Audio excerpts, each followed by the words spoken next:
बिस्मिल्लाहिर्रहमानिर्रहीम। अस्सलाम वालेकुम। 94 न्यूज़ की खास खबरों के साथ मैं हूं तहा।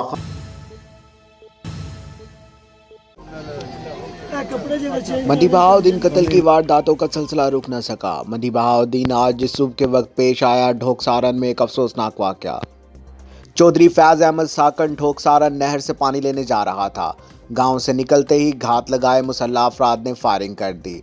फायरिंग की जद में आकर चौधरी फैज अहमद मौका पर ही जा बहाक हो गए। पुलिस ने मौका पर पहुंचकर तफ्तीश का आगाज कर दिया है। मजीद जानते हैं हमारे नुमाइंदे अजहर इकबाल से, जो कि मौके पर मौजूद हैं। वो क्या कहते हैं। बिस्मिल्लाहिर्रहमानिर्रहीम।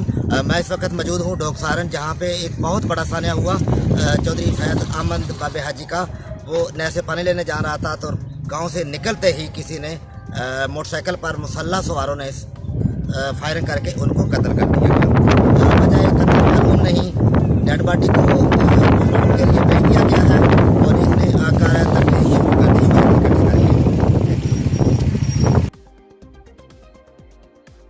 अब तक के लिए सिर्फ इतना ही। मजीद खबरों अपडेट के लिए 94 न्यूज़ के साथ रहेगा। आप हमारी खबरें यूट्यूब और फेसबुक पर भी देख सकते हैं। अपना ख्याल रखिएगा। अल्लाह हाफिज।